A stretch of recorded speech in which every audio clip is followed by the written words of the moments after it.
குறைந்த செலவில் நிறைஞ்ச சத்துக்கள் தர மாதிரி பருப்புஞ்சாதம் செய்யறதுக்கு தேவையான பொருள்கள். வெல்கம் டு பவுன் ஃபுட்ஸ். நான் உங்கள் பவுன் அம்மா. பவுன் ஃபுட்ஸின் பாரம்பரிய உணவுகளும் பயனுள்ள மருத்துவ தகவல்களில் அந்த பொருள்கள் என்னன்னு பார்க்கலாம் வாங்க. சுக்கு, பட்டை, கிராம்பு, நாட்டு வெள்ளைப்பூண்டு, பெரிய வெங்காயம், தக்காளி, பச்சை மிளகாய். இது கூட துவரம்பருப்போ, பாசிப்பருப்போ, அவரைப்பருப்போ, தட்டைப்பயிரோ தனியாக நல்லா வேக வச்சுக்கணுங்க. புழுங்கல் அரிசியோ, பச்சரிசியோ, சீரக சம்பாவோ நல்லா ஊற வச்சு குக்கர்லேயே சாப்பாடு செஞ்சுக்கலாமுங்க.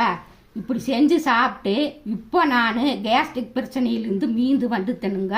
அது கூட குரு வித்தையும் செஞ்சனுங்க. இதுக்கு முன்னாடி இதை கடைபிடிக்காததுனால கேஸ்ட்ரிக் பிரச்சனை எனக்கு நிறையா இருந்ததுங்க. ஏவுன்னு ஏப்பம் விட்டால் 4 வீட்டுக்கு கேட்குங்க. ஆனால் இதை அடுத்தடுத்து செஞ்சு சாப்பிட்டதுனால இப்போ கேஸ்ட்ரிக் பிரச்சனையிலேருந்து மீண்டு வந்துட்டேனுங்க. இந்த அற்புதமான பருப்புஞ்சாப்பாடை எப்படி செய்யறதுன்னு பவுன் ஃபுட்ஸின் பாரம்பரிய முறையில் குரு வைத்திய உணவே மருந்தாக உங்களுக்கு நான் அடுத்தடுத்து செய்து காட்ட போகிறேன்.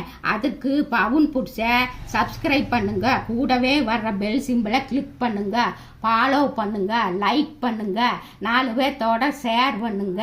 எல்லோரும் இயற்கையோடு இணைவோம், இன்பமாய் வாழ்வோம். நான் உங்கள் பவுனம்மா. நன்றி, வணக்கம்.